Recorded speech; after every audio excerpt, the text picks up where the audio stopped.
À mes temps libres, il m'arrive souvent de parcourir certains lives. Je vous assure que les lives qui me donnent souvent les maux de tête, ce sont ceux organisés par les Gabonais.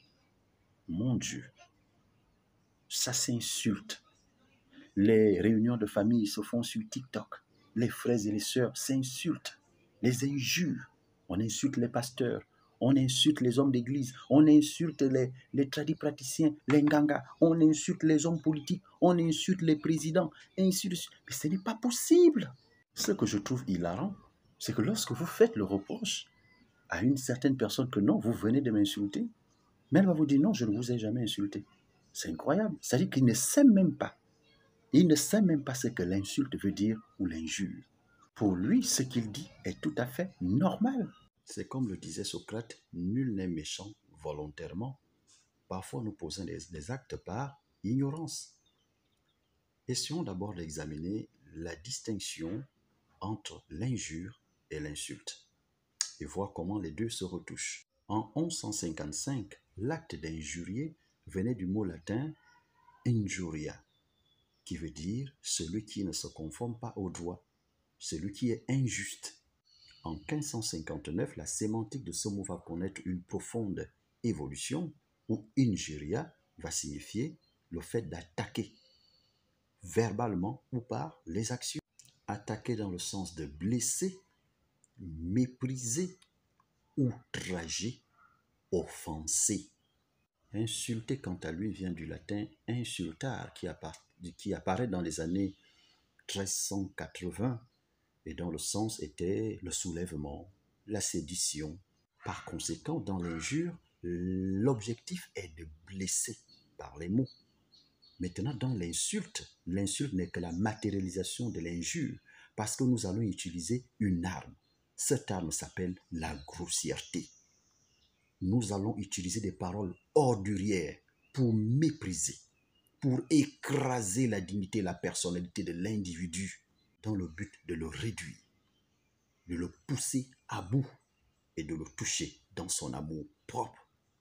Qu'on soit dans l'injure, qu'on soit dans l'insulte, il n'y a rien de bon là-dedans. Alors, qu'est-ce qui peut amener quelqu'un à trop aimer les insultes? D'où vient ce comportement? Comment expliquer ça scientifiquement? Si on fait une lecture un peu psychanalytique, on peut se rendre compte que cet attachement, cet extrême attachement aux insultes peut être lu depuis l'enfance. La somme des frustrations familiales, des frustrations sexuelles, les abus, ainsi de suite, tout ce mal accumulé s'exprime souvent à l'âge de 7 ans. Cette somme de frustrations accumulées dans le cerveau peut créer un certain dysfonctionnement au niveau métabolique et qui aura une incidence sur les neurotransmetteurs. Par conséquent, l'hypothalamus qui contrôle nos émotions va prendre un coup, ce qui ira jusqu'au lobe frontal qui lui-même va connaître une profonde désinhibition. La somme de ces dysfonctionnements va entraîner chez le patient les cris, les gestes brusques, la répétition des mêmes mots, les insultes, les paroles ordurières. C'est la répétition des mêmes gestes qui va entraîner ce qu'on appelle les troubles neuropsychiatriques. Telle enseigne que l'insulte et l'injure deviennent des tics dont on ne peut pas se passer. Les actes posés par le patient rentrent alors dans le cadre des troubles obsessionnels compulsifs, des troubles qui sont confortés par un certain narcissisme, où on crée une citadelle intérieure, une zone de confort, où résident les motifs et les raisons de la surestimation de soi. Et dans cette zone de confort se cache jalousement le sentiment d'être le plus beau, le plus éclairé, le plus éveillé, le surdoué, le plus spirituel, le plus intelligent. Et la moindre petite limite qu'apporterait quelqu'un va être considérée comme une intrusion dans votre zone de confort.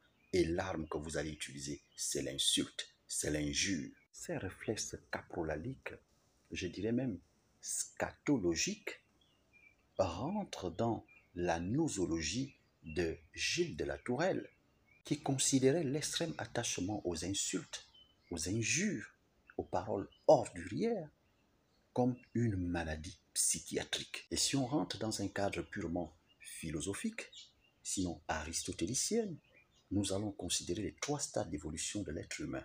ou des êtres vivants.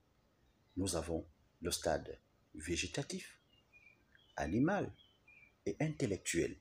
Dans le premier, on subit, le deuxième, on agit et troisième, on réfléchit. La réflexion ici engage une introspection, faisant en sorte qu'avant qu'une chose ne sorte de notre bouche, elle est d'abord tamisée par notre pensée, parce qu'elle doit d'abord tenir compte des canons et des codes de notre culture d'appartenance, de notre société d'appartenance et des lois qui régissent notre État.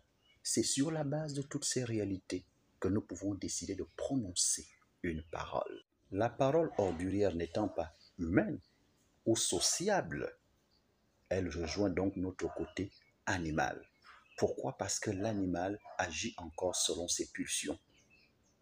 Un homme qui est très attaché aux insultes, c'est un homme qui ne peut pas dominer ses pulsions. Cela veut dire qu'il est encore incapable d'établir le lien entre le signifié et le signifiant. Parce qu'il y a un rapport entre le mot et le son.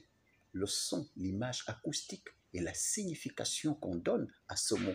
Et cette signification n'est pas fonction du dictionnaire, parce que le dictionnaire ne nous donne que la version générique du mot. Chaque société a ses codes.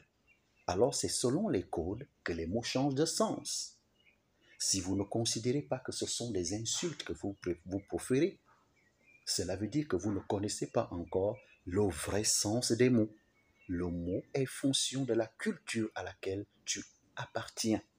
Faisons attention à ce que nous disons. C'est dire que le discours prononcé par un Africain n'a rien de livresque. Il est totalement endogénéisé. Notre société renferme des codes qui ne peuvent se comprendre que sur la base de notre réalité culturelle. Alors, insulter autrui, c'est s'insulter soi-même. Parce qu'il s'agit là du dévoilement de votre personnalité propre. Il faut dire que les réseaux sociaux sont venus intensifier ce narcissisme exagéré sur fond scatologique ou scatophilique. Regardez comment la virtualité, au moyen d'Internet et autres, nous donne la capacité d'exprimer librement et totalement la somme de nos frustrations. Nos désirs manqués s'exaltent en toute absoluité et on se rend compte que l'insulte se vend mieux. Plus on injurie et on insulte, plus on est vu. S'abonner aux insultes, c'est l'expression profonde de ce que nous sommes véritablement. En fait, c'est une rencontre entre les hommes qui partagent le même fantasme. L'insulte étant un vécu pour certains, mais un fantasme pour ceux qui n'ont pas le courage de l'exprimer. Voilà pourquoi vous allez voir sur les réseaux sociaux beaucoup qui s'abonnent à ceux qui insultent, qui s'abonnent à celles qui bougent les fesses sur les réseaux sociaux, qui s'abonnent aux mensonges, qui s'abonnent aux calomnies. Ce sont de tels comptes qui ont plus d'amis. Cela ne fait que traduire la réalité sociale. Nous allons vers la perversion totale de l'Afrique. Il s'agit de la théorie du grand remplacement. L'Afrique est en train d'être remplacée par une nouvelle génération. Et si l'État ne fait rien, je vous assure que les générations futures ne sauront plus ce qui est moral et ce qui est immoral.